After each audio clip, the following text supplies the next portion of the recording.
Hey guys, if you wanna check out just the spawn camping part, please move to the timecode on the screen. If you guys don't know me, my name is Rudescent. I'm a GM tank player. Currently Masters 2 though, but I'm on my way back. And this time I decided to share a fun game I've had on Havana last season. There will be multiple tanks in this video, including Sigma, Bull, and Ramattra. So yeah, let's not waste any more time and get to the thought process. So the key to Sigma's gameplay is taking off angles from which you are able to shoot the enemy backline safely while creating enough pressure to make them fall back. So this is exactly what I'm trying to do here. I'm trying to make Widowmaker look at me and not my team. And it's very important to know that you can only push so aggressively and leave the safe space only when you have your cooldowns like Grasp and Shield. Now that my Mei is dead, I have to fall back, especially since the enemy Sigma is fighting my backline. So as a tank player, you only have two choices how to play the game. You either fight the enemy backline 1v4 or you fight the enemy tank so that he doesn't demolish your backline 1v4. And 90% of the times you really want to just fight the enemy backline 1v4 because it just provides more value. Fighting 4 people at a time is much stronger than fighting 1 person, even if it's a tank. Usually I only fight a tank when there's no one to shoot at, they're out of my reach, or I don't have resources to fight the enemy backline solo. Or if the enemy tank is making stupid mistakes and overpushing, so I can help my team punish him. Okay, that was a quick little introduction to Sigma's gameplay. Now let's get into the actual game. So right now I'm playing very slow because my team is coming back from spawn. When we are ready to fight, I want to put my shield in the direction where the Widow is at so that she doesn't snipe anyone on my team too early. So with blocking ultimates, you just have to ult track and keep in the back of your mind that enemies can and will ult. So you have to save your abilities to block them. I was ult-tracking Illari this whole time, that's why I was playing very safe this fight, so that I wouldn't be forced into using my grasp too early during the fight. But unfortunately our Zen used his Transcendence too early and I'm not almighty to block all the ultimates, that's why we died this fight. So this fight we're grouping up once again, and I really want to go on this left side because it provides a lot of cover and allows me to catch anybody who pushes up too far forward before the fight begins, like this Ashe. Even though she's very low, I'm not over pushing myself. I'm standing very close to a cover and using my shield as an extra cover to shoot her. Because there are too many people shooting at me and it's very risky for me to stand out in the open. And there's actually just no reason to. Even though we lost our Juno and we only have Zen heals, I want to use the momentum we created by killing the enemy Ashe and using Juno's ultimate and speed ring to keep on pushing the enemies all the way back to this, what's it called? The building. I really want to go all the way to the spawn, but I hear a Reaper behind us. That's why I'm being very cautious, because it would be very awkward if we pushed all the way to the spawn and the Reaper would just kill my Zenyatta on the payload and we wouldn't cap. Now it is very important, I will keep on repeating that, it is very important. After you cap the first point, as Sigma you have to come to this location and hold this room. Or at least the high ground, because this is one of the most OP spots in the game. Like if you hold this room as Sigma, enemies basically don't have any chances to pass through you unless they press ultimate. Why? Because you're forcing enemies to fight in a very tight corridor and they don't have any opportunities to flank. So all the damage is coming from one point of direction and you are able to completely neglect it both with your shield and grasp. And because the space is very tight, it's almost impossible to miss your rock and the splash damage is just crazy. So please hold the room. Please hold the room as Sigma on Havana. After you reach the first point, don't stay card. Ask one of your supports to come with you and pocket heal you. And just hold the room. But don't overstay your welcome. If you see 14 enemies running at you, then just fall back. It's absolutely fine. You can see it in my gameplay. I am falling back when high charge Zarya is pushing me. I'm dropping from the high ground, then I just re-engage. And you can see how strong that position is, because we fucking capped the point while I was explaining that shit to you. I started giving that speech when we capped the first point, and now we're rolling all the way to the third point. And enemies didn't even contest once, because, well, what can they do? There's Sigma in front of them, and they just can't pass through him. Now you can see the pattern, because once again, once you cap the second point, you don't want to push the cart. You want to push all the way to the arc, or at least to the bridge, and hold it. and hold the position. Why? Because you don't want to give your enemies any free space or any free sidelines for the enemy Widow. Unfortunately, my teammates ended up in very bad positions while Widowmaker's ult was active. So we get rolled. And now we'll end up in a very awkward situation when the enemies have a giant amount of space to work with and we basically have none, especially since they have Widow. And what that means, it means that my teammates will die earlier than they leave spawn. So as soon as I leave my spawn, I will put the shield in the direction where the Widow is, which is this balcony on the top left of the castle. Now honestly, I don't remember what exactly happened there, but I think I just went all the way Goo Goo Gaga in my brain and I just didn't expect that much damage to come right into my face as soon as I just dropped the shield. And just as I said, my teammates will die very fast this fight, that's why I am deciding to go ball here. It will give me a lot more flexibility to move around the map and try to do something, create space for my team. Personally, I am hoping to reach this Widowmaker and try to kill her on my own. This is my notification, guys, not yours, sorry, I can't cut it. Playing ball on Havana is also a great option because it allows you to ignore all the frontline enemies and go all the way to Widowmaker and completely deny her on your own. Again, my notification, not yours, sorry. A great little tool that will help you cross those big distances is retractability, so be sure to not forget about it. It's especially useful on these long sidelines maps like Havana, Circuit Royale, Rialto or Shambali Monastery. Now we want to fight, what do? We don't stay on cart, we push, we take space. I only stood there for a while to get healed up before I go on a Widow hunt. Your ears and your third-person peek are your main tools to scout, so don't forget to use those. Also, don't forget that retract is an easy setup for power drive.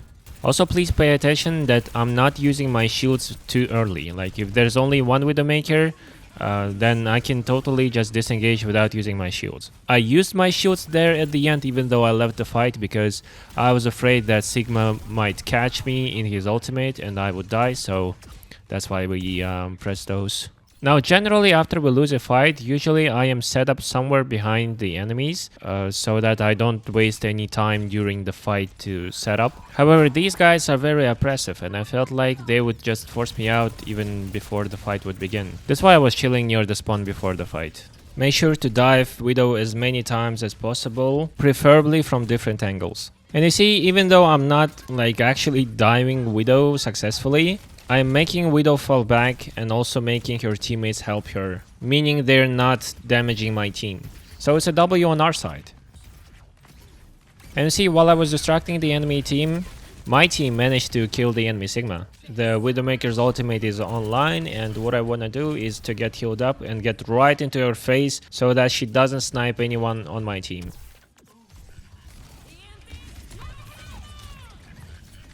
Now I kind of fucked up my mechanics here and there, but it doesn't really matter because my team died to Ilori's ultimate.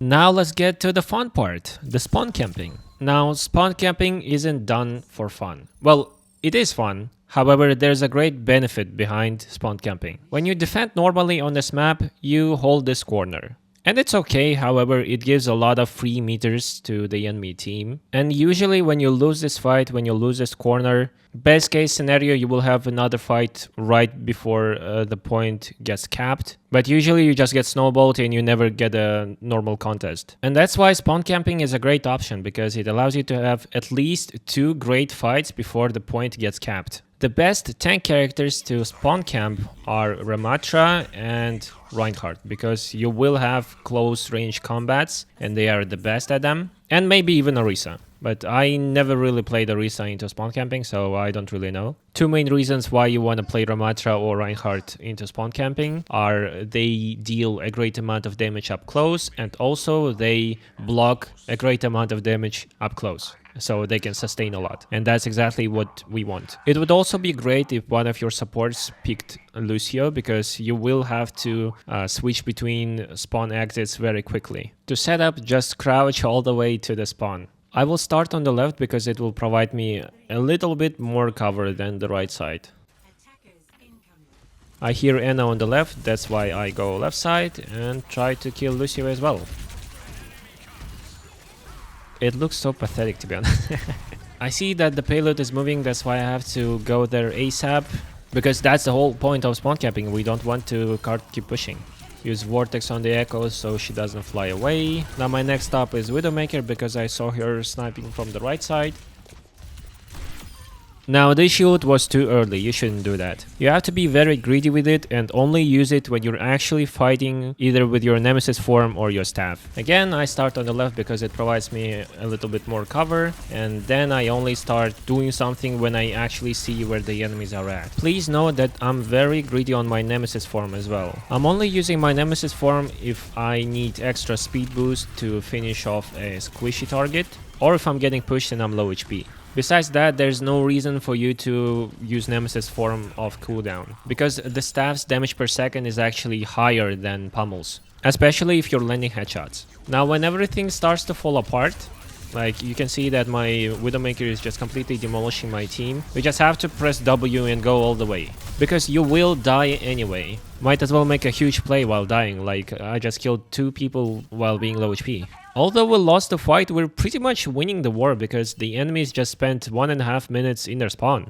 And by spawn camping, we secured at least one full group top fight before the point caps. Another reason why spawn holding is so great is because you build ultimates. You see, by fighting in their spawn, we built 4 ultimates. I'm going super aggressively on this Widow because she just fucked up her grapple and the enemy Ana just wasted her nade, and I have my Nemesis form and I have my ultimate in case if I start dying, and my Lucio can back me up with his ultimate, and my Kiri can back me up with her Suzu. That's why you have to acknowledge the tools you have on your team, because it allows you to play that aggressively and that safely at the same time. And you know what? We're back to spawn holding. And we're spawn holding with 4 ultimates online. And once again, just as I said, you have to be very greedy both on your shield and your Nemesis form. Like, I'm not using my Nemesis form on that Ramattra until I see that Reaper shooting me in the back. Our Lucio just beat it and my Reaper is with me, that's why I'm very confident to push them all the way to the spawn and kill the Ramattra. Our Lucio died and our Kirika died earlier, and probably I could have just fallen back, however I felt like I couldn't. That's why I pushed in and tried to at least get a kill. And you know what's beautiful? We're coming into a 3rd fight on first point of Havana with 3 ultimates online still. That's the power of spawn holding. I know that they have a Widow, that's why the first thing that comes to my mind when I come into the fight is to shield her, cross the distance, beat her up, or at least force her out. Now honestly, I kind of fucked up just a little bit the timing of my Nemesis form. It didn't go off cooldown, and there was no need for me to press my ultimate that early. However, that's absolutely fine because we only used my ultimate and Mei's ultimate, while the enemies used both support's ults and Ramattra's annihilation, so that's a W on our side. Do you guys remember what I said? What should Sigma do after he caps the first point of Havana? I said that he should push up and hold the room. And so I'm going to deny that from the enemy tank. I want to hold the garage, and if I do it successfully, then there will be no point for the enemy tank to push that far and hold the space if the payload is being contested. And by looking at the top right, you can see how beneficial those close early fights are. Because we entered this fight 3v5 or 3v4. Yes, we lost. However, we also killed 3 and forced 2 ultimates. And we didn't use any. And once again, as the only guy who can tank the headshot from the Widowmaker, we have to contest her. So before I go in, I'm waiting for my DPS to come into the fight. And also my Kiriko just TP'd to me on low HP, that's why I'm standing with her for a while before she heals up and we can push together. Now you can see that both Hilari and Lucio are over pushing, that's why I'm pressing my Nemesis form and going all the way on them. When you lose your armor portion of your Nemesis form, it's when the things are getting tough. That's why I'm calling my Lucio to get into the corridor to get healed up before we start doing anything once again. I was going to completely disengage this fight, however we used Kitsune Rush, that's why we have to push very aggressively now. You can see how I'm hard pushing only when the opportunities present themselves. Like when enemies are out of position, when my Mei walls off someone, when someone's low HP, when we press ultimates, that's when I hard push. Besides that, I'm actually playing very safe and trying not to feed my ass. Quick little note, I only ulted there because the enemy Lucio used beats, and I didn't want the enemy team to get too much confidence from the Lucio's ultimate, that's why I ulted. But besides that, if he wouldn't ult, I wouldn't ult as well. And once again, my favorite, close range combat with no space for the enemy team. Let's go!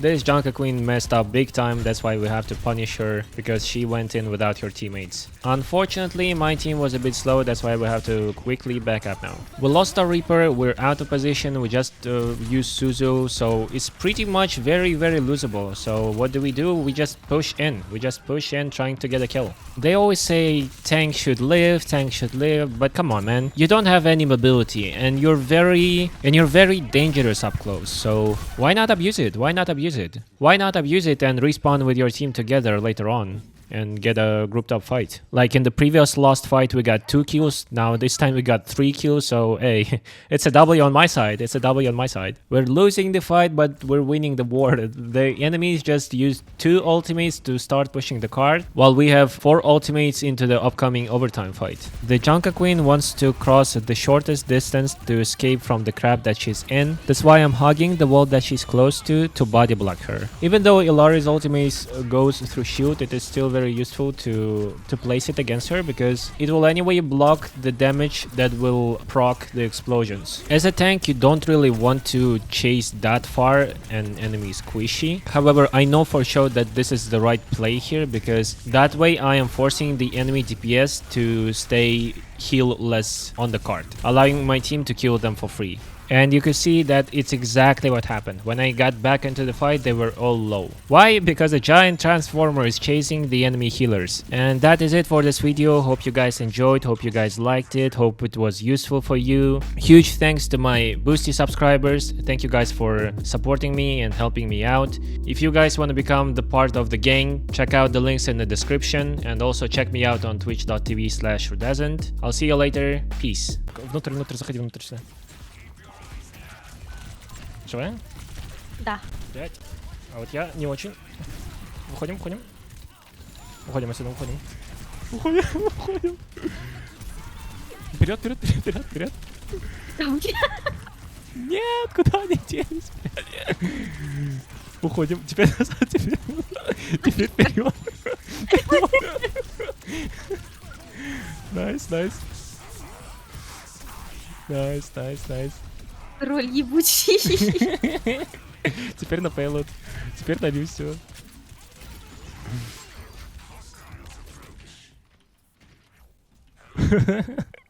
Иди нахер.